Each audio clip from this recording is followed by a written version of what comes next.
Hello students, friends classes के YouTube channel पर आप सभी बच्चों का स्वागत है। बच्चे, हम लोग आज आपका क्लास 12 का last chapter that is probability करने वाले हैं एंड इसी के साथ आपकी दूसरी बुक भी समाप्त हो जाएगी। ठीक है, एंड प्रोबेबिलिटी लास्ट चैप्टर है and one of the most important chapter. ठीक, और थोड़ा सा टफ भी होता है, थोड़ा सा टफ है। मैं कहूँ अगर पूरे के पूरे मैथ्स में आपका 12th क्लास की मैथ्स में दो सबसे टफेस्ट चैप्टर की अगर हम बात करें तो उनमें से पहला कौन आता है आपका? अच्छा, इंटीग्रल लगा तुम लोग को, ओके फाइन।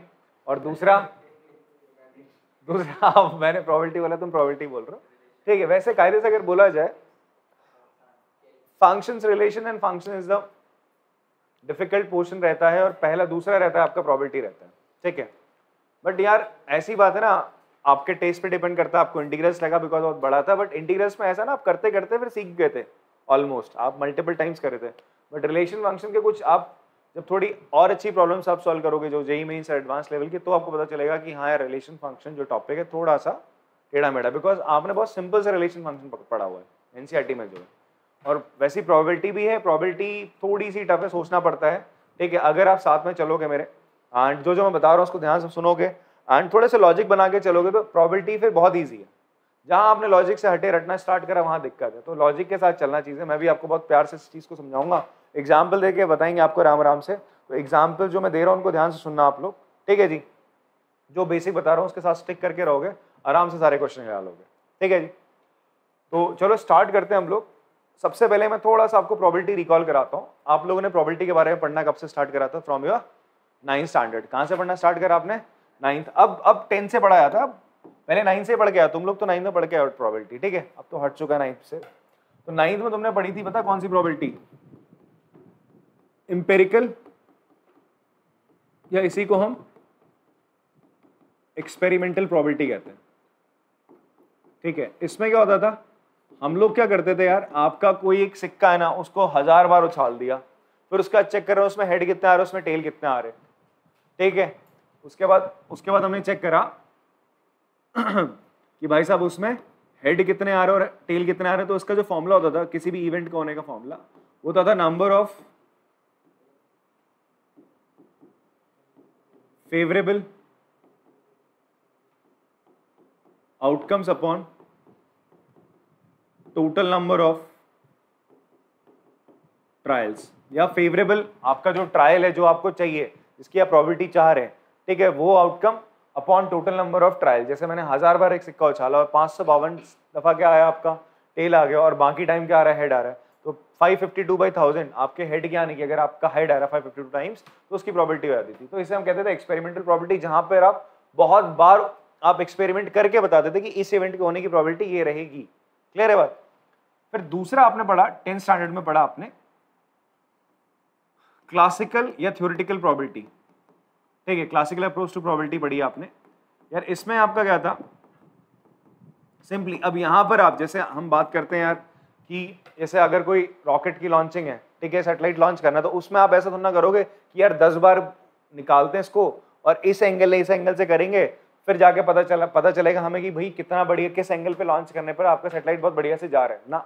वहां पर खेल चलता है आपका क्लासिकल प्रोबेबिलिटी का। हम एक अनुमान लगा लेते हैं कि भाई साहब ऐसा ऐसा होगा, ठीक है, तो ये सैटेलाइट बढ़िया से चली जाएगी। तो वहां पर आप इतनी बार एक्सपेरिमेंट्स नहीं कर सकते हो। ठीक है जी, तो वहां पर हम क्या करते थे, जैसे हम बोलते थे सिक्का, एक सिक्के को उछालने पर क्या हो सकता है? हेड के आने की प्रोबेबिलिटी। तो हम बोलते थे सर 1/2। हमने वहां 10 बार सिक्का उछाला नहीं, हेड के और टेल के आने की प्रोबेबिलिटी। हम सीधा कहा दो आउटकम है, तो हमने कहा number of favourable outcome to event, जो आपका इवेंट है उसके फेवर में हो रहा है, और नीचे होता था total number of outcomes, total number of outcomes. ये आपका फॉर्मूला होता था फॉर योर क्लासिकल प्रोबेबिलिटी। ठीक है, 10th क्लास है।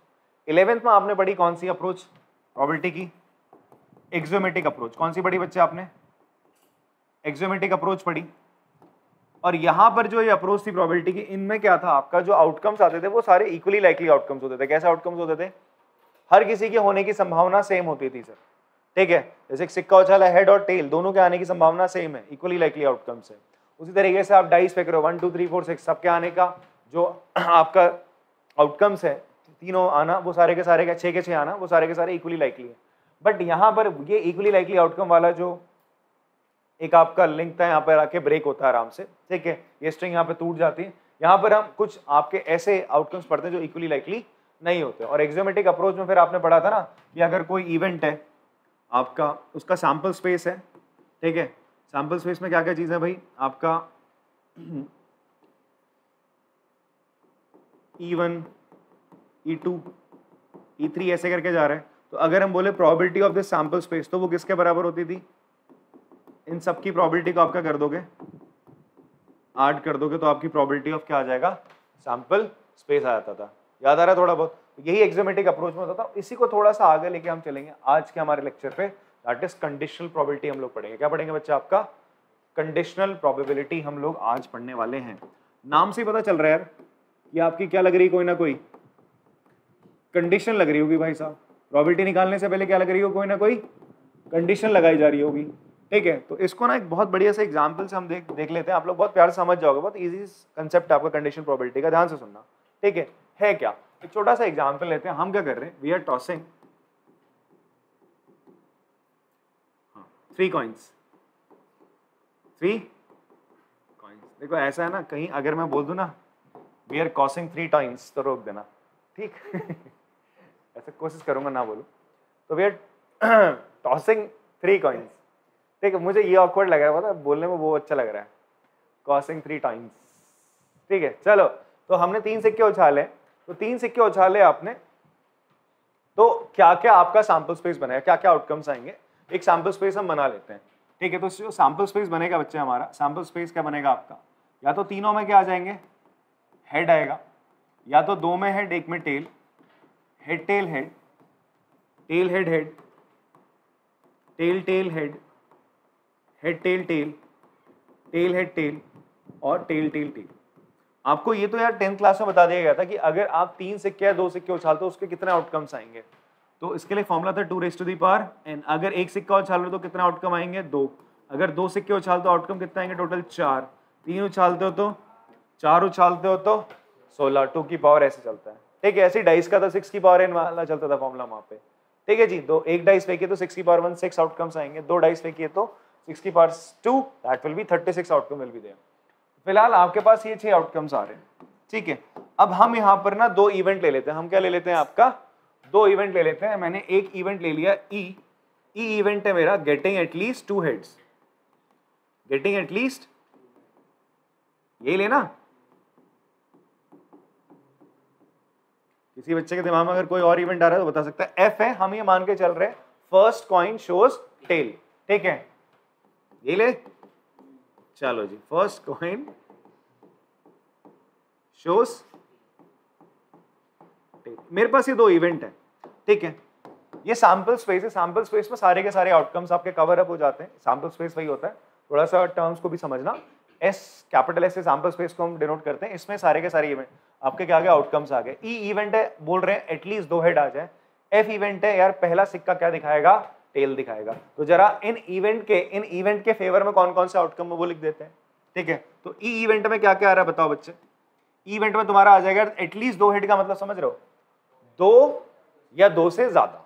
एटलीस्ट का मतलब होता है इतना तो चाहिए, इससे ज्यादा भी चलेगा। ये मतलब कम से कम, एटलीस्ट का मतलब होता है कम से कम इतना है, फिर इससे ज्यादा जा सकता है, ठीक है। और एटमोस्ट का मतलब होता है ज्यादा से ज्यादा, इससे ज्यादा नहीं हो सकता सर, ये मैक्सिमम, इससे नीचे आप आओगे। अगर ये बोलता है एटमोस्ट 2 हेड्स, इसका मतलब 2 हेड लेते हैं आप। 2 हेड से कम कितने हेड हो सकते हैं, 1 हेड भी आ सकता है, और 1 हेड से कम 0 हेड भी आ सकता है उसमें। बात समझ में आती है आपको? तो वैसे मैं बात कर रहा हूँ ई में गेटिंग एटलीस्ट 2 हेड्स, कौन कौन सा आएगा सर, एटलीस्ट 2 हेड मतलब 2 हेड वाले ले लिए केस, फिर 2 से ज्यादा 3। तो इसमें क्या क्या आ जाएगा, H H H, H S T, S T H, T H H, ठीक है। एफ इवेंट में क्या आएगा बेटा, पहले सिक्के में टेल आना चाहिए यार, पहले सिक्के में टेल आना चाहिए। कहाँ आ रहा है, यहाँ आ रहा है, यहाँ आ रहा है, यहाँ आ रहा है और यहाँ आ रहा है। आपके पास ऐसे कितने केस है,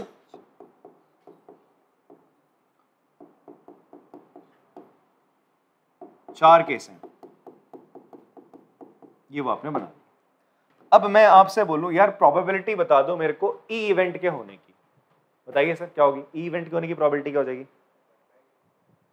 4/8,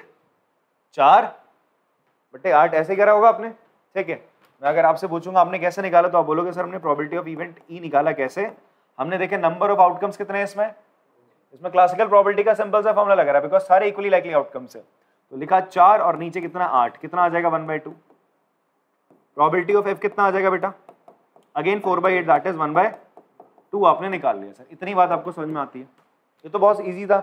अच्छा यहाँ पर ना मैं थोड़ा सा आपको चीज़ों को और थोड़ा सा इलाबरेट करूंगा, आपको 11th का थोड़ा सा कंसेप्ट वापस से रिकॉल करवाता हूँ। अगर मैंने आपको बताया था 11th में कि यार आपसे बोला गया था कि अगर मुझे इसकी प्रोबेबिलिटी निकालनी ई के होने की, तो मैं क्या करूंगा, इसके जितने भी आउटकम्स हैं इन सब की प्रोबेबिलिटी निकाल के सम कर दूंगा तो ई के बराबर ही तो होगी। अभी तो बताया था तुम्हें एक्सोमेट्रिक अप्रोच थोड़ा सा बताया था। तो अगर मैं आपसे बोलूं प्रोबेबिलिटी ऑफ ई अगर मैं निकालना चाहूँ, मैं ऐसे भी तो निकाल सकता हूँ, मैं इसकी प्रोबेबिलिटी, ये 3 हेड आने की प्रोबेबिलिटी, उसी तरीके से प्लस किसकी प्रोबेबिलिटी, 2 हेड और 1 टेल आने की प्रोबेबिलिटी, फिर ये हेड टेल हेड, इस आउटकम की प्रोबेबिलिटी प्लस इस आउटकम की प्रोबेबिलिटी को ऐड कर दूं तो प्रोबेबिलिटी ऑफ इवेंट ही आ जाएगी। आएगी नहीं आएगी?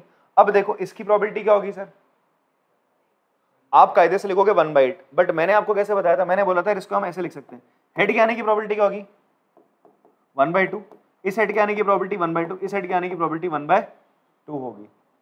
ये बता रहा हूं, आगे एक क्वेश्चन आएगा बहुत प्यारा सा, एग्जाम्पल है, लास्ट एग्जाम्पल, काफी इंपॉर्टेंट, ठीक है, वहां पर इसका प्रयोग होगा बहुत बढ़िया से, ठीक है जी। इस कंसेप्ट का उपयोग वहीं पे होगा, ज्यादा कहीं नहीं हो रहा है, ठीक है जी। तो इसको ध्यान से समझना, इसकी प्रोबेबिलिटी में आप बोल रहे हो 1/8 है, कैसा है 1/8, हेड के आने की प्रोबेबिलिटी 1/2, 1/2 इंटू 1/2, आगे भी सेम यही चलेगा इन दोनों पे। तो ये किसके बराबर होगा 1/8, 1/8, 1/8, 1/8 जोड़ोगे तो कितना आ जाएगा 4/8 and finally the answer will be 1/2। उसका मतलब ये जो प्रोबेबिलिटी आपको 1/2 आ रही है वो कुछ इस तरीके से आ रही है। बात आपको इतनी समझ में आती है, क्लियर है? ठीक है, चलो यहां तक तो आपको समझ में आ गया। अब बात करते हैं कंडीशनल प्रोबेबिलिटी की। यहां पर ना कोई कंडीशन नहीं लगाई सर, हमने आपके सामने एक प्यारा सा सैंपल स्पेस बनाया, 3 सिक्के उछालने के बाद हमने बोला भाई 2 इवेंट है ई और एफ, कुछ इस तरीके से कि एटलीस्ट 2 हेड आ जाए या फिर पहला सिक्का टेल दिखा दे, उसके बाद हमने उनकी प्रोबेबिलिटी निकाल दी। अब मैं क्या बोल रहा हूं आपसे, अब हम एक कंडीशन बनाते हैं यहाँ पे। क्या कंडीशन बना रहे हैं, मैंने कहा प्रोबेबिलिटी ऑफ, हम किसकी प्रोबेबिलिटी निकाल रहे हैं, find probability of event E when F already occur। इसको आप ऐसा समझो कि यार कोई एक ऑफिसर है, वो कोई केस सॉल्व करने जा रहा है, ठीक है, कुछ हो गया मतलब कांड वगैरह मर्डर वर्डर हो गया कहीं पे, ठीक है जी। अब वहां पर क्या आता भाई साहब, एक पहले लोकल पुलिस जाती है, जाती नहीं आती, लोकल पुलिस जाती है, लोकल पुलिस जाके सब कुछ करेगी भाई, सारा क्राइम सीन एंड ऑल सारा का सारा, वो गई, उसने पूरा का पूरा डिटेलिंग करी, ठीक है। एक उस टाइम पे लोकल पुलिस भी आ गई और उस टाइम पे एक दूसरी स्पेशल ब्रांच से कोई सीबीआई वगैरह वो भी आ गए, दोनों एक साथ क्या कर रहे हैं, खोज रहे हैं, बीन रहे हैं। तो यहाँ पर दोनों खोजेंगे बीनेंगे, दोनों के क्रिमिनल को चूज करने के लिए क्या है, इंडिपेंडेंट है दोनों, यहाँ पर क्या है आपके इंडिपेंडेंट है, ये भी अपने हिसाब से देख रहा है, ये भी अपने हिसाब से देख रहा है, ठीक है। बट एक कंडीशन हटाते हैं, एक्चुअल में ऐसा नहीं होता, होता क्या इनिशियली पहले कौन सी आएगी, लोकल पुलिस जाएगी, गई लोकल पुलिस ने देख लिया भाई वहां पे सब कुछ, उसके बाद क्या हुआ, पता चला ये केस भैया बहुत ही हाई प्रोफाइल है यार, इसको तो सीबीआई को देना पड़ेगा। तो अब हुआ क्या, सीबीआई जब आएगी तो सबसे पहले वापस से 0 से स्टार्ट करेगी या पूछेगी पुलिस से कि तूने कितना कर लिया, पूछेगी ना भाई तुम बताओ तुम्हें क्या क्या लग रहा है। तो यहाँ पर कंडीशन लग गई, वो 0 से स्टार्ट नहीं कर रही। पहले क्या था, अगर दोनों साथ में आते तो 0 से स्टार्ट करते। जैसे यहाँ पर जब मैं प्रोबेबिलिटी निकाल रहा था इनकी, तो मैंने सैंपल स्पेस ले लिया सीधा नीचे टोटल नंबर ऑफ आउटकम्स के लिए, ठीक है। अब मैं यहाँ पे कंडीशन क्या लगा रहा हूँ, जैसे मैं आपसे बोल रहा हूँ पुलिस से पूछा जा रहा है, पुलिस के आने के बाद अब सीबीआई आ रही है, कंडीशन लग गई, इसके आने के बाद क्या हो रहा है, अब वो जांच स्टार्ट करेगी, ठीक है। तो वो 0 से नहीं करेगी, वो यहीं से पकड़ेगी। तो मैं क्या बोल रहा हूँ, प्रोबेबिलिटी आपसे बोल रहा हूँ, प्रोबेबिलिटी ऑफ इवेंट ई जब एफ हो चुका है, एफ आपका हो चुका है, समझ में आ रही बात, आपसे बोल रहे भैया एफ इवेंट हो गया। एफ क्या था, एफ था पहले कॉइन में टेल आ जाए, तो ऐसे कौन कौन से थे, T H H, T T H, T S T और टी टी टी टी, ठीक है, यही तो था। आपसे बोलता है एफ इवेंट हो गया, उसके बाद बताओ ई के होने की प्रोबेबिलिटी, मतलब एफ हो चुका है। अब आपसे बोल रहा है ई क्या इवेंट है, ई बोलता है क्या, गेटिंग एटलीस्ट 2 हेड। अब आप इसको देख के बताओगे कि भैया कितनी बार एटलीस्ट ई आया है, बताओ। इसके बाद इसके आप बताओ ना। अब ये बात पता क्या कहने की, देखो ई इवेंट तो हमें पता है, ई इवेंट तो हमें पता ही है, बट हम कह रहे हैं कि भाई हम उस चीज की प्रोबेबिलिटी निकालने की बात कर रहे हैं, ई इवेंट हुआ कब, जब एफ हो चुका है, ठीक है जी। इसको मैं ऐसे भी लिख सकता हूं, मैं फाइंड आउट क्या करना चाह रहा हूं, ई इंटरसेक्शन एफ फाइंड आउट करना चाह रहे हैं एक्चुअली में। क्या फाइंड आउट करना चाह रहे हैं हम, ई इंटरसेक्शन एफ हम यहाँ पे बताना चाह रहे हैं। ई इंटरसेक्शन एफ क्या बताएगा, वो चीजें बताएगा जो एफ और ई में क्या बच्चे आपकी कॉमन है, ठीक है जी। ये हो चुका है ना ऑलरेडी। अब आप देखो दो हेड कहां पर आ रहे हैं, एटलीस्ट 2 हेड कहां पर आ रहे हैं, टी एच एच ए पे तो आ रहे हैं बस, ठीक है। तो आपसे बोल रहा है किसकी प्रोबेबिलिटी निकालो, you have to find probability of, इसको लिखा कैसे आता है, इसको लिखने का तरीका होता है प्रोबेबिलिटी ऑफ ई जब ऑलरेडी क्या हो चुका है, एफ हो चुका है। प्रोबेबिलिटी ऑफ ई, ये इसी को कंडीशन प्रोबेबिलिटी बोला जाता है। ई की प्रोबेबिलिटी निकाल रहा हूं जब एफ ऑलरेडी हो चुका है। तो इसमें होता क्या है, हमारे पास यहां पर क्या था, जब मैं यहां पर ई की प्रोबेबिलिटी निकाल रहा था, मैंने कोई कंडीशन नहीं लगाई थी, तो मेरे पास सैंपल स्पेस क्या था, 8 का था। बट जब मैं बोल रहा हूं कि एफ के होने के बाद ई को होना है, ठीक है, तो इन दैट केस मेरे पास सैंपल स्पेस क्या हो गया, श्रिंक हो गया, कम हो गया। सर कितने, 4 ही मेरे पास क्या रहेंगे, अब आउटकम्स रहेंगे। तो टोटल नंबर ऑफ आउटकम्स मेरे पास कितने रह गए भैया, 4 रह गए। कितने रह गए, 4 रह गए। इतनी बात समझ में आती है, और 4 रह गए। एंड फेवरेबल आउटकम क्या है, मतलब एफ के होने के बाद आप देखोगे ना कि भैया ई में, ई क्या बोल रहे हैं हम, गेटिंग एटलीस्ट 2 हेड। 2 हेड कितने हैं भैया, एक ही में तो मिल रहा है आपका, तो एक ही तो आपके फेवर में है। बात समझ में आती है। तो 1/4 इसकी क्या हो जाएगी, प्रोबेबिलिटी हो जाएगी किसकी, ई की, जब एफ ऑलरेडी हो चुका है। अगर मैं केवल ई की प्रोबेबिलिटी बोलता तो कितनी आ रही थी, 1/2। बट यहाँ पे कंडीशन प्रोबेबिलिटी क्या बोल रहा है कि एफ के होने के बाद ई के होने की प्रोबेबिलिटी बताओ। तो उसमें क्या होता है, आप सैंपल स्पेस किसको लेते हो, जो इवेंट हो चुका है, फिर जिसकी प्रोबेबिलिटी आपको निकालनी है, दोनों में जो कॉमन है वो लिखते हो। एक्चुअल में देखो हमने यहाँ पर करा क्या, एक्चुअल में हमने यहाँ पर कर क्या रहे, एक्चुअल में हम ऐसा कुछ कर रहे हैं भाई, ई और ई की प्रोबेबिलिटी जब एफ ऑलरेडी हो चुका है, तो हम कुछ ऐसे ही तो करे थे, number of event favourable to E, favourable to E लिख रहे हैं हम लोग, ठीक है। Number of event favourable to E लिखा, ठीक है। इसको मैं किससे डिवाइड कर रहा था, नंबर ऑफ इवेंट या टोटल नंबर ऑफ, आप आउटकम भी लिख सकते हो इसको, क्या लिख लो, total number of event, sorry number of event, हाँ, फेवरेबल टू एफ। बट ऊपर देखो यहाँ पर number of event favourable to E नहीं रहेगा, यहां पर हम क्या बात कर रहे हैं, ई और एफ के लिए रहेगा, ई इंटरसेक्शन एफ के लिए रहेगा, नॉट फॉर ई रहेगा, ठीक है। हम यहाँ पे बोल रहे हैं number of event favourable to E intersection F, मतलब वो इवेंट जो ई और एफ दोनों में आते हैं, upon number of event favourable to F. कितने हैं भैया यहाँ पे, इसको आप ऐसे भी लिख सकते हो, in short number of event favourable to this upon number of event in F, ऐसे तो लिखोगे इसको। कितने थे भैया, ई इंटरसेक्शन एफ में कितने इवेंट थे, 1। Number of event in F आप जो आपका, अब ये सैंपल स्पेस की तरह काम करेगा, इसकी तरह काम करेगा सैंपल स्पेस। तो इस सैंपल स्पेस में कितने इवेंट हो रहे हैं भैया, 4 हो रहे हैं। तो कितने लिखोगे आप यहाँ पे, 4 लिख दोगे, तो ये इसकी प्रोबेबिलिटी हो जाएगी। बात समझ में आती है सर आपको। एक तो ये बेसिक सा फॉर्मूला है, दूसरा फॉर्मूला इससे एक और निकल के आता है। एक तो ये फॉर्मूला निकल के आ रहा है एंड दिस फॉर्मूला, और ये फॉर्मूला पता है कब लगता है, जब आपके जो आउटकम्स होते हैं ना सारे इक्वली लाइकली आउटकम्स होते हैं। ध्यान से मेरी बात सुनना, ये फॉर्मूला कब लगेगा, जब आपके आउटकम्स कैसे होंगे, इक्वली लाइकली आउटकम्स है। अगर इक्वली लाइकली आउटकम्स नहीं है तो हम एक दूसरे फॉर्मूले की तरफ जाएंगे, ठीक है। वो दूसरा फॉर्मूला क्या है मैं बताता हूँ, है इसी से डेराइव्ड, और वो यूनिवर्सल फॉर्मूला है, इक्वली लाइकली हो ना हो वो फॉर्मूला लगा देना है। ये मोस्टली आपके जितने क्वेश्चंस आप करने वाले हो, ज्यादातर 90% क्वेश्चंस में आपको इक्वली लाइकली आउटकम्स देखने को मिलेंगे इन द एक्सरसाइज। तो आप इस फॉर्मूले से काम चला सकते हो, फिर कुछ क्वेश्चंस में आप उसको उस फॉर्मूले का प्रयोग कर लोगे। वो फॉर्मूला कहता है, अगर मैं यार देखो ये मेरे पास आया फॉर्मूला, मैं अगर यहां पे क्या करूं,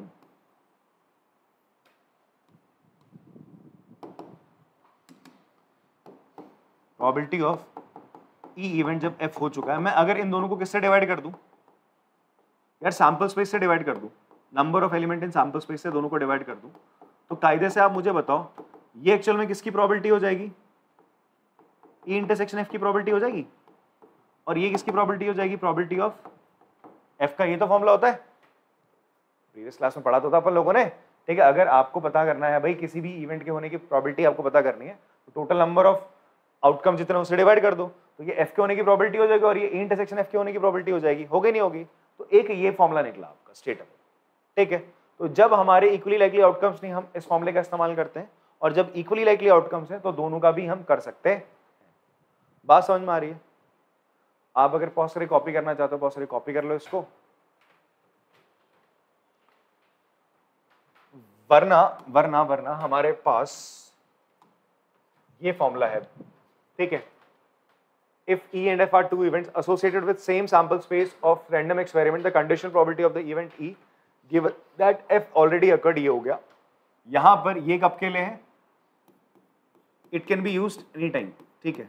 आपके आउटकम्स इक्वली लाइकली हो या ना हो इस्तेमाल कर सकते हैं आप, वरना इस फॉर्मूले का भी प्रयोग करेंगे। Number of elements in E intersection F upon number of elements in F, ये कब प्रयोग करेंगे? When all outcomes are equally likely, ठीक है जी, तब आप इसका प्रयोग कर लेंगे। इसका तो हमेशा कर सकते हो, इक्वली लाइकली हो ना हो तब भी करोगे, बट इसका प्रयोग तभी करते हैं जब आपके आउटकम्स क्या होंगे? इक्वली लाइकली होंगे।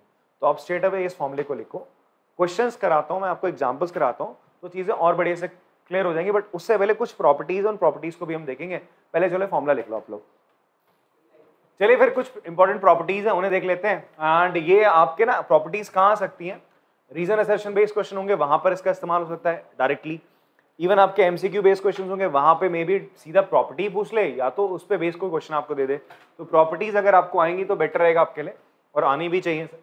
देखो अभी मैंने आपको क्या बताया कि किसी भी इवेंट, यहाँ पर अभी हमने पढ़ा ना, ई और एफ अगर दो इवेंट है associated with the sample space of a random experiment, कोई भी एक रैंडम एक्सपेरिमेंट है उससे आपका ई और एफ इवेंट एसोसिएट करते हैं, तो अगर मैं कंडीशन प्रोबेबिलिटी निकालना चाहता हूँ ई की जब एफ ऑलरेडी हो चुका है, तो वो किसके बराबर होता है बेटा?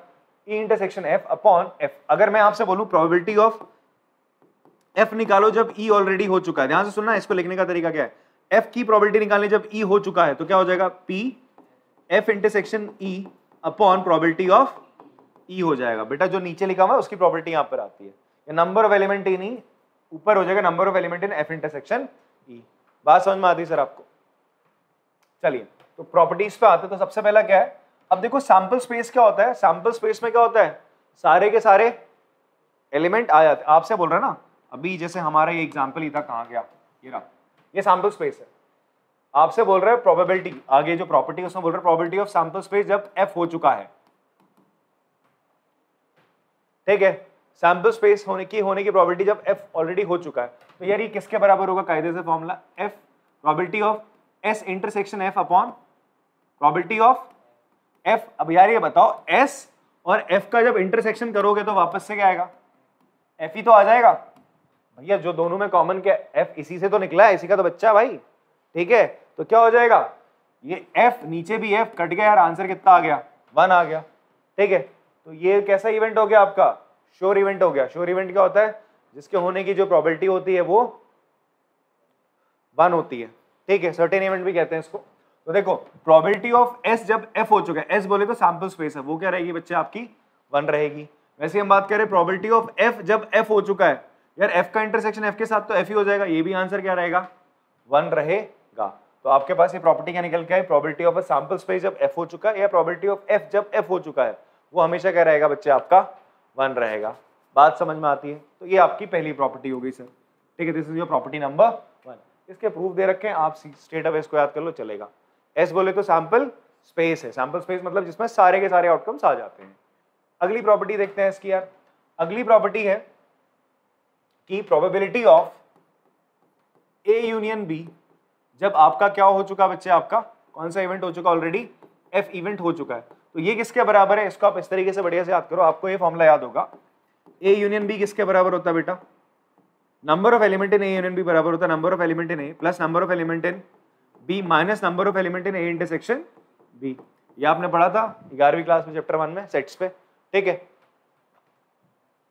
तो probability of A union B जब एफ हो चुका है, तो इसका जो आंसर आता है वो आता है प्रोबेबिलिटी ऑफ ए जब एफ हो चुका है प्लस प्रोबेबिलिटी ऑफ बी जब एफ हो चुका है minus probability of A intersection B जब आपका एफ हो चुका है सर, ठीक है। ये इसका प्यारा सा फॉर्मूला है, यहाँ पे लिखा हुआ है, आप इसको लर्न कर लेंगे। अगर आपसे बोलता है ए एंड बी आपके डिसजॉइंट सेट्स हैं, A and B disjoint sets बोले तो ए इंटरसेक्शन बी क्या हो जाएगा सर? 5 हो जाएगा। मतलब ए इंटरसेक्शन बी में कोई भी एलिमेंट नहीं आ रहे, एम्प्टी सेट हो गया। तो इस केस में number of element A intersection B में कितने हो जाएंगे, 0। उस केस में क्या हो जाएगा आपका, ये जो चीज होगी probability of A union B जब एफ ऑलरेडी हो चुका है, वो होगा प्रोबेबिलिटी ऑफ ए जब एफ हो चुका है प्लस प्रोबेबिलिटी ऑफ बी जब एफ हो चुका है। इसकी वैल्यू तो 0 क्या ही रखना। ये कौन सा केस है, जब A and B are disjoint set, A and B are disjoint sets. बात समझ में आती है सर आपको? ठीक है, यही बातें यहाँ पर भी लिखी हुई आपको एनसीईआरटी मिल जाएंगी। तो ये सबसे पहला केस है हमारा। फिर उसके बाद ये इसका कुछ पर्टिकुलर केस है जब दोनों के दोनों कैसे सेट्स हैं, आपके डिसजॉइंट सेट्स हैं। ठीक है जी, बात समझ में आती है? क्लियर? तो ये दो प्रॉपर्टीज आपने लिख लेनी है।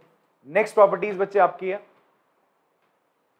हाँ, प्रोबेबिलिटी ऑफ ई कॉम्प्लीमेंट जब एफ हो चुका है वो किसके बराबर होगी, 1 माइनस प्रोबेबिलिटी ऑफ ई जब एफ हो चुका है। ये पढ़ा था ना हमने, प्रोबेबिलिटी ऑफ ए इवेंट किसके बराबर होती है, 1 माइनस प्रोबेबिलिटी ऑफ ए का कॉम्प्लीमेंट, या फिर इसको उधर ले उसको उधर ले, बात एक ही रहनी है सर। क्लियर है? और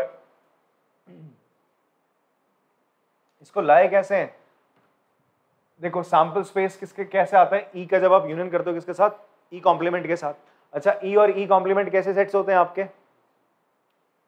डिसजॉइंट सेट्स हो गए, दोनों के बीच में कुछ भी कॉमन आपका नहीं होगा। तो उसी का यहाँ पे प्रयोग करा जा रहा है सर। आपका जो पहला वाला इससे प्रॉपर्टी है ई यूनियन ई इंटरसेक्ट, आपका कह रहा है ई कॉम्प्लीमेंट बाय एफ कर ले रहा है। फिर उसके बाद जब इस पे क्या लगेगा, ये वाला पुराना वाला फॉर्मूला लगेगा, तो उस केस में ये तो हट जाएगा भाई साहब, बिकॉज इंटरसेक्शन तो दोनों का क्या हो जाएगा, 0।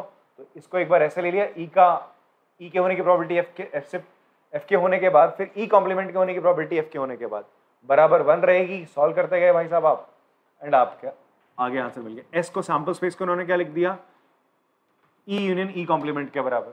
सैंपल स्पेस यही तो होता है, ए या फिर ए का कॉम्प्लीमेंट, उसका यूनियन कर दो। तो ये आपकी नेक्स्ट प्रॉपर्टी है। क्लियर हो रही है सर बात? ठीक है, क्या है, ई कॉम्प्लीमेंट जब एफ हो चुका है किसके बराबर होगा, 1 माइनस ई जब एफ हो चुका है सर। ई आपका इवेंट है। Now we have a example. ठीक है, तो चलिए एग्जांपल में हमसे क्या बोलता है, प्रोबेबिलिटी ऑफ ए दे रहा है, प्रोबेबिलिटी ऑफ बी दे रहा है, probability of A intersection B दे रहा है, इसकी प्रोबेबिलिटी पूछ रहा है। किसकी प्रोबेबिलिटी पूछ रहा है, ए की जब बी ऑलरेडी हो चुका है। इसकी प्रोबेबिलिटी क्या होगी, probability of A intersection B upon probability of B, जो पीछे बाद में आता ना, कंडीशन लग रही है जिसके इवेंट होने के बाद, तो वो हो जाएगा सर। तो ए इंटरसेक्शन बी कितना है बच्चा हमारा, 4/13। प्रोबेबिलिटी ऑफ बी कितना है, 9/13। 13 से 13 के आंसर क्या आ गया, 4/9। और आप लोग को आई गेस याद तो होगी ना ये चीज, किसी भी इवेंट की जो प्रोबेबिलिटी होती है वो हमेशा 0 और 1 के बीच में होती है, इससे बड़ी नहीं हो सकती, 1 से ऊपर नहीं जाएगी। अगर मान लो कभी कुछ ऐसा कर दिया तुमने कांड कि तुम्हारी प्रोबेबिलिटी भाई 1 से ऊपर दिख रही है तुम्हें, उसी टाइम एकदम सचेत हो जाना कि आंसर हमने गलत निकाला है। ठीक है, 0 और 1 के बीच में ही रहेगी। ठीक है, कर लो कॉपी इसको।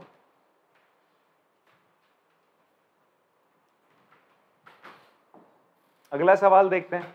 इसमें हमसे बोलता है अ फैमिली हैज 2 चिल्ड्रन, एक फैमिली इसमें 2 बच्चे हैं। Okay fine, what is the probability that both the children are boys given that at least one of them is a boy. ठीक है, सो अब देखो क्या हो सकता है, सैंपल स्पेस क्या बनेगा।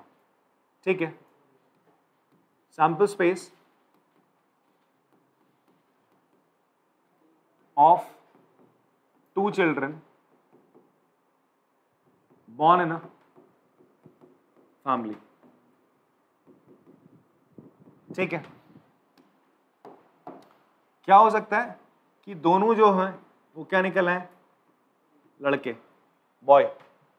Capital B small boy, capital B, चलो हम इसको ऐसा कर लेते हैं, बी कैपिटल बी। ठीक है, दोनों क्या है, लड़के हैं। ठीक है, दोनों लड़के हो सकते हैं। या फिर ये हो सकता है पहला बच्चा जो पैदा हुआ लड़का हुआ, फिर क्या पैदा हुई आपकी लड़की। ठीक है, मतलब एस सिस्टर बना दिया था ना मैंने, बी से ब्रदर, एस से सिस्टर, अब जी बॉय और गर्ल बना देते हैं। ठीक है, अब या तो क्या होगा, पहली लड़की हुई और बाद वाला लड़का। ठीक है, या फिर दोनों की दोनों लड़की। अरे यार एस क्यों आ रहा है यार ये, चलो जी। अरे रुक तो जा, पहले सैंपल स्पेस बनाओगे ना बेटा, पहले सैंपल स्पेस बनाओ, ठीक है। अभी हमारे को क्या बोल रहा है, ये ई और एफ इवेंट जो अभी बताया था ना, सिक्का उछाला था 3 दफा, उसके बाद बनाया था ना ई और एफ इवेंट, तो ये सैंपल स्पेस आपका, ये क्या बच्चे आपका सैंपल स्पेस बना। अब आपसे क्या बोलते हैं, ध्यान से सुनो, आपसे बोलता है कंडीशन क्या है, what is the probability that both the children are boys. तो पहले एक ई इवेंट बना लो या फिर ए इवेंट बना लो, बोथ चाइल्ड आर बॉयज। तो इसमें क्या क्या आएंगे बताओ, केवल यही तो आएगा, दोनों लड़के बॉयज ही निकले, बड़ा छोटा दोनों बॉयज है, ठीक है। बी इवेंट मान लो, बी इवेंट क्या बोलता है, at least one of them is a boy. तो इसमें क्या आ जाएगा, पहला, हाँ बीजी मतलब लड़का, पहला वाला लड़का है, फिर बाद में लड़की हुई है, फिर जी बी, इसमें भी लड़का एक है ना, फिर एक है ये, क्लियर है। अब आप क्वेश्चन देखो, क्वेश्चन में आपसे बोलता है, ये बोलता है गिवन दैट, क्या बोल रहा है, क्या बोल चुका है कि भाई साहब एक तो लड़का होना ही चाहिए, इसके बाद बताओ कंडीशनल प्रोबेबिलिटी। सुनो देखो एग्जांपल्स देख के और आपको मजबूत हो जाएंगी चीजें। कंडीशनल प्रोबेबिलिटी क्या बोल रहा है, कैसे लगाते हैं हम लोग, आपसे बोलता है प्रोबेबिलिटी बताओ कि भैया उस परिवार में दोनों के दोनों लड़के, क्या दोनों जो बच्चे हों दोनों लड़के हैं, ठीक है। कंडीशन क्या बोली, कंडीशन बोली हमें पहले से पता है कि भैया एक तो पक्का लड़का ही है, एक तो पक्का लड़का ही है, ठीक है जी। खेलते हुए देख गया था गली में, ठीक है, उस फैमिली का लौंडा ही निकला। तो भाई क्या है, आपको प्रोबेबिलिटी निकालनी है किसकी, ए की, जब ऑलरेडी क्या हो चुका बच्चे, बी हो चुका है, ठीक है। तो ये किसके बराबर होगा, अच्छा सारे के सारे कैसे आउटकम्स है, इक्वली लाइकली आउटकम्स है, कैसे आउटकम्स है आपके, देखो ना, इसके होने की प्रोबेबिलिटी 1/4, इसकी भी 1/4, इसकी 1/4, इसकी 1/4 होगी। लड़का होगा उसकी प्रोबेबिलिटी क्या होती है 1/2, फिर दूसरा भी लड़का, इसकी प्रोबेबिलिटी क्या हो जाएगी 1/4 हो जाएगी, दोनों को मल्टीप्लाई करा आपने। फिर ऐसे ही यहाँ पर है, एक लड़का लड़की होने की प्रोबेबिलिटी 1/2, 1/2, 1/4 हो जाएगा ऐसा। तो यहाँ पर probability of A by B क्या हो जाएगा, इसको करने के दो तरीके हो सकते हैं। पहले तो ए इंटरसेक्शन बी भी निकाल लो तुम, क्योंकि फॉर्मूला पढ़ा था ना हमने, क्या फॉर्मूला पढ़ा था, number of element in A intersection B upon number of element in B. हम दूसरा भी लगा सकते हैं, ये भी लगा सकते हो, ये तब लगाओ, ज्यादातर हम इसको लगाते हैं, फायदा रहता है इसमें, उसमें फिर 3-4 चीजें लिखनी पड़ेंगी यार, ये बेटर रहता है जब भी आपको इक्वली लाइकली आउटकम्स है, ये भी थोड़ा ध्यान देना है आप लोगों ने, ठीक है। तो यहां पर क्या हो जाएगा, ए इंटरसेक्शन बी में क्या आ जाएगा बेटा, दोनों में क्या कॉमन है, बी बी, ठीक है, ये और ये कॉमन है। अब यहाँ पे कितने एलिमेंट दोनों में कॉमन थे, एक, number of element in B कितने हैं 3, तो इसकी प्रोबेबिलिटी क्या हो जाएगी 3। किसकी प्रोबेबिलिटी है कि भैया उस घर में, मतलब उस फैमिली में दोनों के बच्चे वो लड़के हैं, गिवन दैट क्या है कि भैया एक तो एटलीस्ट क्या होना चाहिए, लड़का होना चाहिए। क्लियर है बात, समझ में आती है, कंडीशनल प्रोबेबिलिटी समझ में आ रही है, और आप क्वेश्चन करोगे और बढ़िया से आपको समझ में आएगा, ठीक है। पॉज करके फिलहाल कॉपी करेंगे इसको। एग्जाम्पल 3 करते हैं यार। एग्जाम्पल 3 में क्या है, बोलता है 10 cards numbered 1 to 10 are placed in a box. एक आपका बॉक्स है, उसमें हमने अगर 10 कार्ड रखे, उनमें नंबरिंग 1 2 3 4 ऐसे करके नंबरिंग हो रखी है यार, ठीक है। ऐसे कार्ड है आपके पास बॉक्स में, मिक्सअप कर दिया उनको, एंड एक कार्ड को हम रैंडमली निकाल रहे हैं। If it is known that the number on the drawn card is more than 3, तो आप ए इवेंट मान लो, ए इवेंट आपने मान लिया, कार्ड ड्रॉन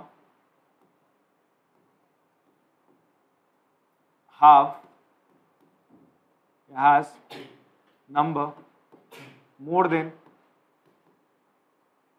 3, और बी इवेंट मान लिया आपने क्या, what is the probability that it is an even number. आपसे बोल रहा है क्या प्रोबेबिलिटी होगी, देखो ध्यान से, कंडीशन प्रोबेबिलिटी का क्वेश्चन बोल रहा है, एक बॉक्स है, बॉक्स है, आप कितने कार्ड्स हैं 10 कार्ड्स, 10 कार्ड्स हैं, ठीक है, नंबर्ड फ्रॉम 1 to 10, 10 तक नंबरिंग कर रखी। आपने ए कार्ड निकाला, कोई एक कार्ड निकाला है, उसमें आपका जो नंबर है वो 3 से ज्यादा है, फिर आपसे बोलता है कि क्या प्रोबेबिलिटी रहेगी जो अब कार्ड आप निकालोगे, it should be even number. मतलब कंडीशन लगा दी, क्या कंडीशन लगा दी, पहली कंडीशन है कि वो क्या होना चाहिए, कार्ड 3 से ज्यादा होना चाहिए, फिर बोलता है कंडीशन लगा के कि वो क्या होना चाहिए, कार्ड इवन होना चाहिए।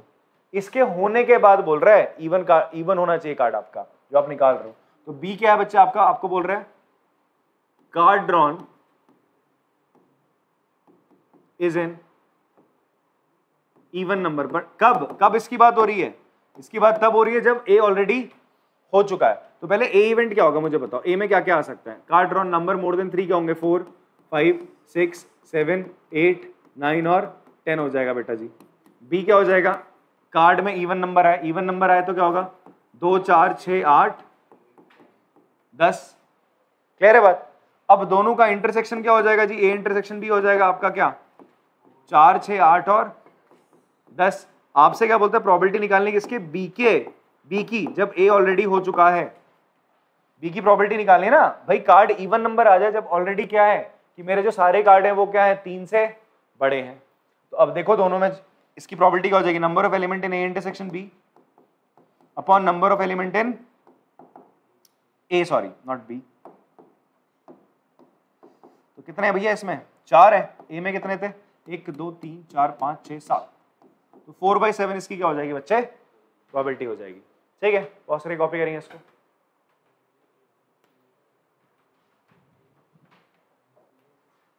नेक्स्ट क्वेश्चन है, आपसे बोल रहा है in a school there are 1000 student, एक स्कूल में कितने बच्चे आपके 1000 बच्चे हैं, उनमें out of which 430 are girls, मतलब टोटल इन 1000 में कितनी लड़कियां हैं 430 लड़कियां। ठीक है, it is known that out of 430 10% of the girls study in class 12। आपको पता है इन 430 में से 10% लड़कियां कहां पढ़ती हैं क्लास 12 में। तो number of girls, total number of girls कितनी है आपकी, टोटल नंबर ऑफ गर्ल्स है आपकी 430, टोटल नंबर ऑफ स्टूडेंट 1000 है, टोटल नंबर ऑफ स्टूडेंट कितने बच्चे आपके वो 1000 है। ठीक है, number of girls in 12th class कितनी है 430 की 10% है, इसका 10% कितना हो जाएगा बच्चे आपका 43 लड़कियां आपकी कहां पढ़ती है 12वीं क्लास में, 10% ऐसे निकाल लिया आपने। आपसे बोल रहा है what is the probability that a student chosen randomly studies in class 12 given that the chosen student is a girl. अब ध्यान सुनना मेरी बात, यहां पे आपसे बोल रहा है ए इवेंट क्या है, प्रोबेबिलिटी दैट क्या प्रोबेबिलिटी रहेगी that a student chosen randomly study, तो स्टूडेंट स्टडीज इन क्लास 12, ठीक है, एंड बी इवेंट है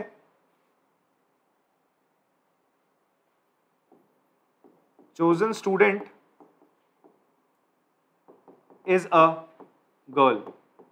आपको क्या प्रोबेबिलिटी निकालनी जरा आप मुझे बता सकते हो तरुण, किस चीज की प्रोबेबिलिटी निकालनी है, एक बार क्वेश्चन पढ़ के मुझे पी ए बाई बी निकालना है, पी बी बाई ए निकालना है, प्रोबेबिलिटी ऑफ ए जब बी हो चुका है, प्रोबेबिलिटी ऑफ बी जब ए हो चुका है, बताएंगे आप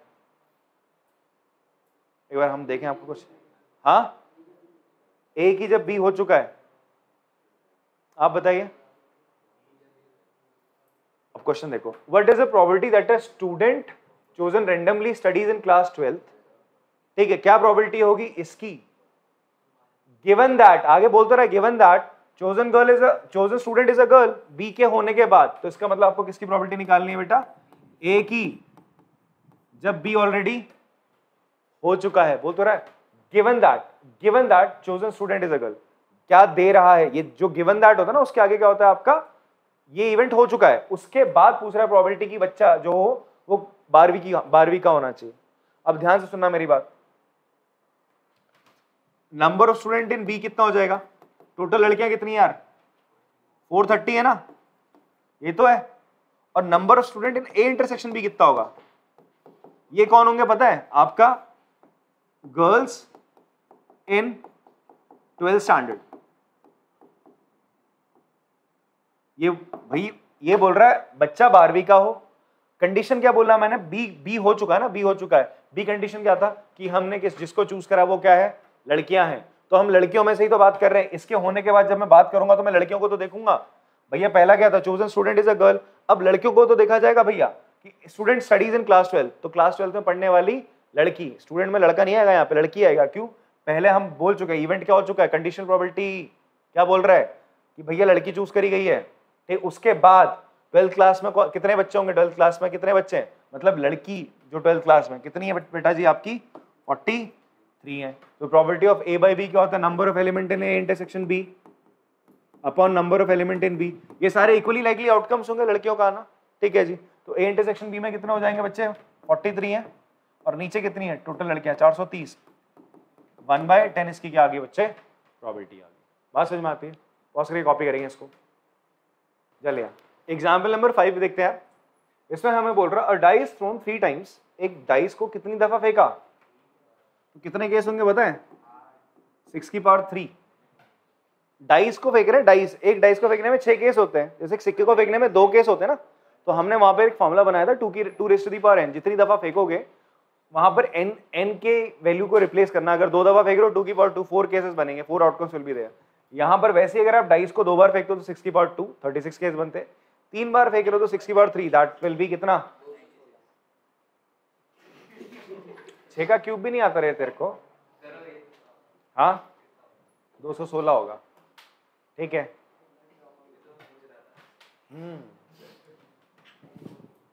ये 1 साल ड्रॉप लेने का नतीजा है। तुम में घमंड आ चुका है बेटा, ठीक है, ड्रॉप लेकर कि मैं टीचर से बड़ा हो चुका हूं। नहीं वैसे ही मेरा चैनल भी था आपसे पहले। चलो ठीक है, आगे बात करते हैं। अ डाइस थ्रोन 3 टाइम्स, 3 दफा फेंका तो कितने केस बनेंगे, इतने बनाने नहीं है पर ये, ठीक है। हमें जो काम है, काम की चीज है वो देख लेते हैं। सबसे पहले बोलता है ए इवेंट है 4 ऑन द थर्ड थ्रो, तीसरे थ्रो में आपका क्या आ जाए, 4 आ जाए, तो ए इवेंट क्या है, आपसे बोल रहे हैं थर्ड थ्रो में 4 आना चाहिए, मतलब क्या, देखो इसको समझना ध्यान से। तो 1 1 4 ये बनेगा। देखो इनिशियल आप क्या करो, पहले वाले को 1 रख लिया आपने इस तरीके से, फिर आपने करना है इन्हीं 2 में चेंजेस करोगे, 1 1 4 हो जाएगा। फिर इसी तरीके से आपने लिखा 1 2 4, ठीक है। ऐसे करते करते आप कहां पहुंचोगे, 1 6 4 तक पहुंचोगे। ऐसे कितने केस बने आपके, 6। फिर ऐसे ही आप बनाओगे 2 1 4, ऐसे करते करते 2 6। आपको लास्ट में 4 चाहिए, लास्ट में क्या चाहिए आपको, 4 चाहिए। ऐसे करते करते आप कहां पे आओगे यार, 6 1 4, 6 6 4। बात समझ में आती है। तो टोटल कितने केस बनेंगे यार मेरे पास, हाँ टोटल आपके पास कितने केस बन जाएंगे बेटा, यू विल हैव, हाँ 6 6 36 हो जाएंगे। तो नंबर ऑफ एलिमेंट इन ए कितना हो जाएगा, 36। चलो ये हमने लिख लिया, कोई बात नहीं। अब बी लिख लेते हैं हम। बी बोलता है 6 on the first and 5 on the second throw. क्या बोल रहा है, इसने कंडीशन रख ली है, पहले में 6 आना चाहिए और दूसरे में 5 आना चाहिए, अगले वाले में कुछ भी आ जाए चलेगा। तो 6 5 1, 6 5 2, 6 5 3, 6 5 4, 6 5 5 एंड 6 5 6। इसके अलावा कोई केस हो ही नहीं सकते। तो number of element in B कितने आ गए, 6 आ गए। इतनी बात समझ में आती सर आपको। और ये बताओ जितने भी आउटकम्स होंगे 216 के 16, इस पे जब आप 3 डाइस को फेंकोगे सारे इक्वली लाइकली होंगे, सारे क्या होंगे, इक्वली लाइकली आउटकम्स होंगे। बात समझना मेरी यहाँ पे, ठीक है। तो यहाँ पर देखो ये हो गया। फिर उसके बाद हमें बोलते हैं फाइंड द प्रोबेबिलिटी ऑफ ए। आपको किसकी प्रोबेबिलिटी निकालनी है, ए की, जब बी ऑलरेडी हो चुका है। वाह, ये क्या हो जाएगा, number of element in A intersection B upon number of element in B. Formula क्यों लगा रहा हूं ये, बिकॉज सारे के सारे आउटकम्स कैसे हैं, इक्वली लाइकली आउटकम्स, इसलिए फॉर्मूला लगा रहा हूं, प्रोबेबिलिटी वाला नहीं लगा रहा, थोड़ा सा लेंदी हो जाएगा, इस पे थोड़ा शॉर्ट पड़ेगा। तो अब देखो ए इंटरसेक्शन बी निकाल लो बच्चे, A intersection B. A intersection B में क्या आएगा, दोनों में मतलब कॉमन क्या, दोनों में कॉमन क्या, ये बोलता है लास्ट में 4 आना चाहिए। आप चेक कर लो यहाँ लास्ट में 4 कहाँ आ रहा है, इसी में तो आ रहा है बस, तो यही तो दोनों में कॉमन है, इसके अलावा तो कुछ है नहीं। तुम यहाँ पर 1 2 भी लिखते चल जाता है, ये तुम्हें पता भी नहीं होता, बट ये दोनों में कॉमन है, ये तो पता चल जाता। तो यहाँ पर पता चल गया सर 6 5 4 है, ठीक है। तो इसका मतलब एक ही इवेंट है जो दोनों में कॉमन है। Total number of element in B कितने थे, 6 थे, तो इसकी प्रोबेबिलिटी क्या हो जाएगी, ए की जब बी ऑलरेडी हो चुका है। मतलब क्या बोल रहा है, आपसे बोलता है कि ये इवेंट हो चुका है सर बी वाला, कि लास्ट में क्या मतलब पहले 2 क्या होने चाहिए, 6 और 5 ये है, उसके बाद आपको चेक करना है कि आपका लास्ट में 4 आना चाहिए। तो ऐसा तो भैया यही है, ठीक है, दोनों में कॉमन ये। तो ये कंडीशन प्रोबेबिलिटी का अगला मतलब एक और क्वेश्चन है आपके सामने, कॉपी कर लेंगे इसको। एग्जाम्पल नंबर 6 करते हैं। बोलते हैं अ डाइस इज थ्रोन ट्वाइस, एक डाइस को अब पहले 3 दफा फेंक रहा था, 2 दफा फेंक रहा है, चलो ठीक है। And sum of the numbers appearing is observed, फिर उनका जो सम आ रहा है ना वो हमने ऑब्जर्व करा टू बी 6। कितना आ रहा है उनका सम, कितना आ रहा है, 6 आ रहा है। तो आपको इस तरीके से बनाना आना चाहिए। अगर आपके पास 2 डाइस है, उनको आप इस तरीके से फेंक रहे हो, ठीक है, तो क्या पेयर्स बनते हैं आपके? ऐसे टोटल 36 पेयर बनते हैं ऐसा ना, 1,1 1,2 ऐसा 1,3 करके ना ऐसा बनता रहता है आपका 1,6 तक। अभी फिलहाल पूरा नहीं बनाते, क्वेश्चन में बोलता है आपसे, बोलता है कि सम कितना ऑब्जर्व कर रहा है हमने डाइस में, 6 आ रहा है, कितना आ रहा है? तो ए हमने इवेंट बना लिया, गेटिंग सम ऑफ 6, ठीक है,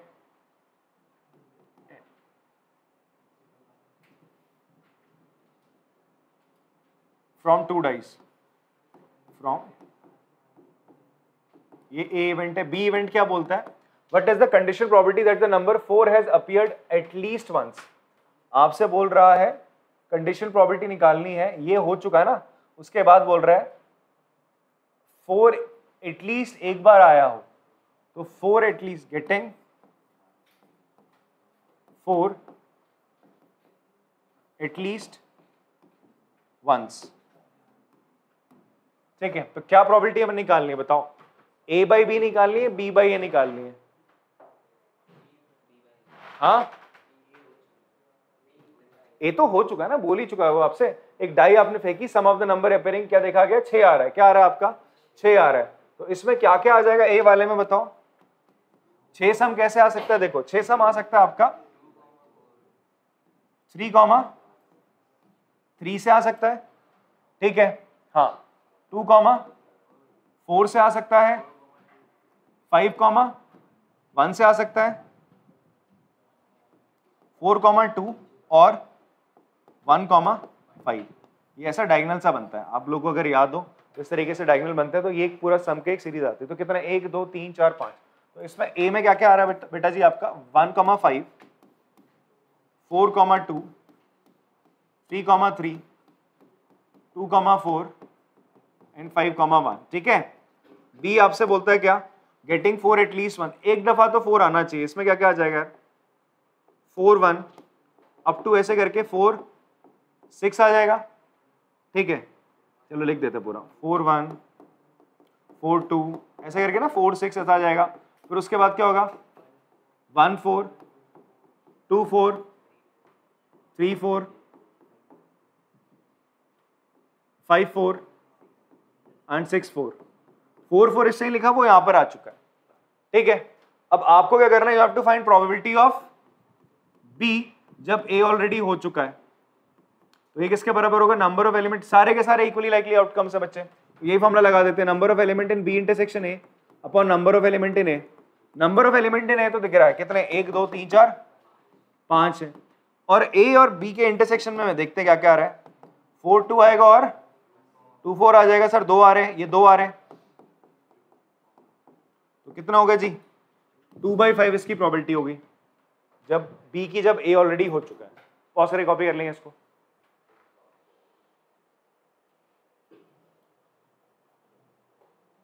आज कौन नहीं आया? वो कल जो नहीं आया था।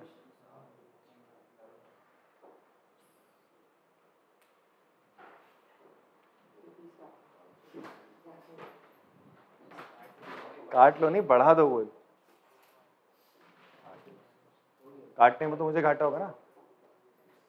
बताओ, हेल्प करूं? तो किसी भैया से एक क्वेश्चन पूछ सकता है। चल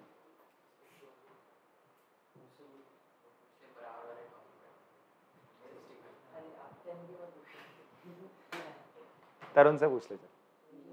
ऑप्शन में दो ही दो है अब।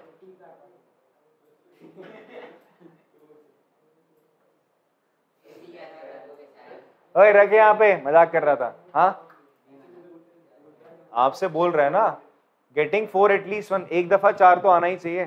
तो 4 4 1 4 2 4 3 सम नहीं, getting that the number 4 has appeared at least once. ए बच्चे इसको दे दे, छोड़ दे, अगला क्वेश्चन कर रहे हैं हम लोग। छोड़ो, उसको दे दो।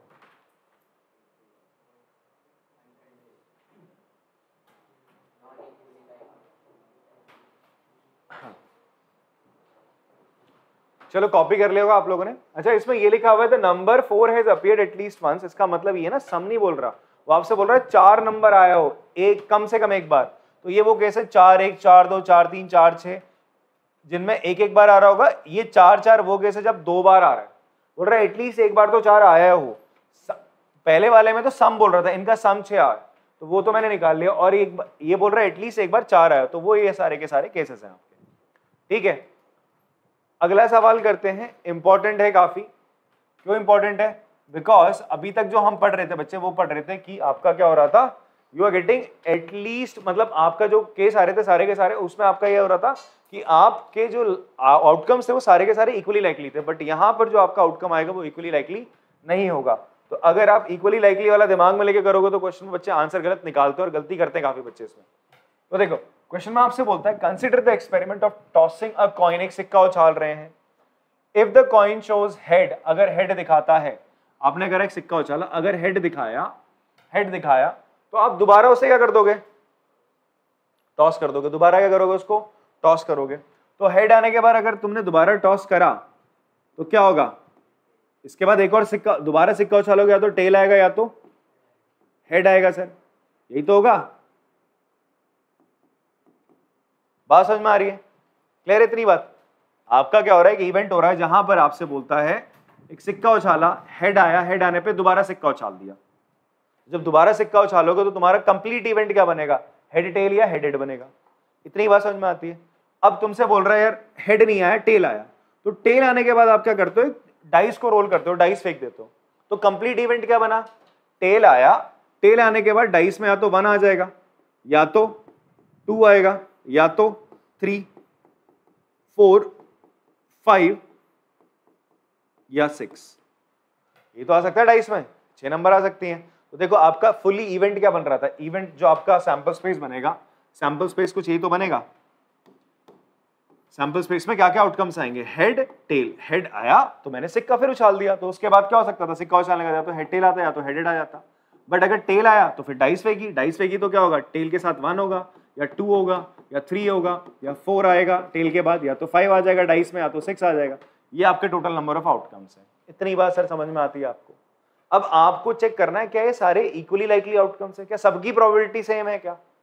कल क्लासिकल प्रोबेबिलिटी से चेक कर लेते हैं। देखो ध्यान से, इस इवेंट के होने की प्रोबेबिलिटी क्या होगी, इसकी अगर मैं प्रोबेबिलिटी देखूं तो 1/2 इसके होने की प्रोबेबिलिटी, और टेल के आने की प्रोबेबिलिटी, तो कितनी इसकी प्रोबेबिलिटी होगी, 1/, तो इसके होने की प्रोबेबिलिटी 1/4 है। ये इसकी प्रोबेबिलिटी अगर मैं इसको मान लूं इवन इवेंट मान लूं, चलो अब ऐसे यहां पर चेक करूं, इसकी भी प्रोबेबिलिटी 1/4 ही होगी बेटा, 1/2 × 1/2। पर यहां चेक करो, टेल के आने की प्रोबेबिलिटी 1/2, डाइस में 1 आने की प्रोबेबिलिटी 1/6, तो कितनी हो जाएगी प्रोबेबिलिटी, 1/12। इसका मतलब सबके आने की प्रोबेबिलिटी सेम नहीं है, तो ये इक्वली लाइकली आउटकम्स नहीं है। तो हम यहाँ पर आपका कंडीशन प्रोबेबिलिटी का जो दूसरा फॉर्मूला मैंने आपको बताया था कि प्रोबेबिलिटी ऑफ ए जब बी हो चुका है, बताया था probability of A intersection B upon probability of B, ये फॉर्मूले का प्रयोग करोगे, ठीक है, तो आपका आंसर सही आएगा। बट उससे पहले क्वेश्चन पढ़ लेते हैं दोबारा से, ठीक है। ये तो मैंने आपके सामने केस बनाया, आपसे बोलता है consider the experiment of tossing a coin, if the coin shows head toss it again but it shows tail, तो डाई थ्रो कर दो।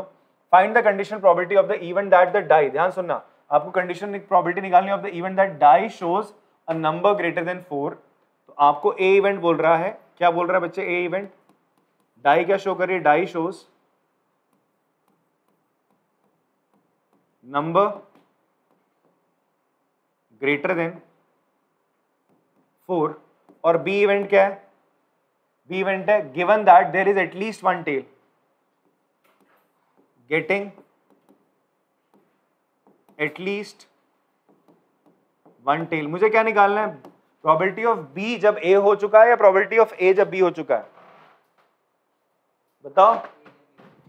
आपको बोल रहा है ना गिवन दैट कि ये हो चुका है, तो आपको क्या निकालना है, probability of A, probability of A you have to find out जब बी ऑलरेडी हो चुका है। तो ये किसके बराबर हो जाएगा बच्चे, आपका probability of A intersection B. मैं यहाँ नंबर ऑफ एलिमेंट वाला फॉर्मूला नहीं लगा रहा हूँ, क्यों नहीं लगा रहा हूँ, बिकॉज यहाँ पर जो फॉर्मूला वो तब लगता है जब आपके जो आउटकम्स होते हैं वो इक्वली लाइकली होते हैं, यहाँ पर वो आउटकम्स इक्वली लाइकली नहीं है, इसलिए नहीं लगा रहे बच्चे हम लोग, ठीक है। बट सबसे पहले ये ए इंटरसेक्शन भी आपको फाइंड आउट करना पड़ेगा। पहले तो ए इवेंट क्या है वो देख लो, ए में क्या आएगा बताओ मुझे, डाई में आपका नंबर 4 से बड़ा है, तो डाई में नंबर 4 से बड़ा ये और यही तो है, तो इसमें आपका क्या आएगा, T5 और T6। इतनी बात समझ में आती है। बी इवेंट क्या हो जाएगा, वो बोलता है गेटिंग एटलीस्ट एक बार तो टेल आ जाए, कम से कम एक बार तो टेल आ जाए, तो कौन सा हो जाएगा, HT आएगा। इसमें क्या आएगा, ध्यान से सुनो, टेल आया ना एक बार, ये आ गया और बाकी सारे आ जाएंगे, T1 T2, T3, T4, T5, T6, इतनी बात समझ में आती है। अब आप क्या निकालोगे बेटा, A इंटरसेक्शन B भी चेक कर लो। A इंटरसेक्शन B क्या होगा, दोनों में कॉमन क्या आ रहा है, T5 और T6, ठीक है। अब यहाँ फॉर्मूला क्या कहता है, A इंटरसेक्शन B की प्रोबेबिलिटी, तो प्रोबेबिलिटी क्या हो जाएगी A इंटरसेक्शन B की, देखो इसके होने की प्रोबेबिलिटी 1/2 और 5 के आने की प्रोबेबिलिटी 1/6 प्लस टेल के आने की प्रोबेबिलिटी 1/2, 6 के आने की प्रोबेबिलिटी 1/6, तो ये हो जाएगा 2/12, 1/12 का ऐड करोगे तो इसकी प्रोबेबिलिटी हो जाएगी 1/6। अब बच्चे पता है इसमें क्या गलती करते हैं, वो ये करते हैं इसको number of element in A intersection B upon number of element in B कर देते हैं। तो आंसर क्या आएगा उस केस में आपका 2 अपॉन, इसमें कितने 7 है ना, 2/7 निकाल के बैठे रहते हैं, वो गलत हो जाता है। ठीक है जी, बात समझ में आ रही। मैंने आपको बताया नहीं करना, तो ध्यान सुनना इस बात को, करते हैं मेजरली बच्चे, तो मत करना इस गलती को। तो ये हो गया, उसके बाद आपको प्रोबेबिलिटी ऑफ बी निकाल लेना। प्रोबेबिलिटी ऑफ बी क्या होगा बच्चे, देखो इसकी प्रोबेबिलिटी 1/2 इंटू 1/2 प्लस ये कितनी दफा हो रहा है, 1 2 3 4 5 6 दफा सेम चीज हो रही है, उसको 6 इंटू टेल की आने की प्रोबेबिलिटी 1/2 और 1 के आने की प्रोबेबिलिटी 1/6 होती है। मैंने 6 से क्यों मल्टीप्लाई करा इसको, बिकॉज 6 बार सेम चीज हो रही है, तो इसलिए मैंने 6 से मल्टीप्लाई कर दिया। तो ये कितना हो जाएगा आपका sir, 1/4 plus 1/2, it will become 3/4, ठीक है 3/4 आ गई। रखते हैं वैल्यूज, ए इंटरसेक्शन बी कितना है 1/6, प्रोबेबिलिटी ऑफ बी है 3/4, 4 ऊपर चला जाएगा या काट लो उसको 3, ये 2, तो 2/9 आपकी प्रोबेबिलिटी आ रही है। कितनी आ रही, 2/9, समझ में आती बात। तो ध्यान से देखो यहाँ पर हुआ क्या इवेंट, आपसे बोल रहा था एक सिक्के को उछालते हैं, सिक्के को उछालने पर क्या हो रहा है बच्चे, आपका हेड आता है तो मैं दोबारा से सिक्का उछालूंगा, तो केस क्या बनेगा, हेड टेल या फिर हेड हेड बनेगा। और अगर टेल आता है तो मैं डाइस फेंक दूंगा, तो उसके बाद क्या बनेंगे आउटकम, टेल आने का T1 T2 up to T6, ये आपने बना दिया।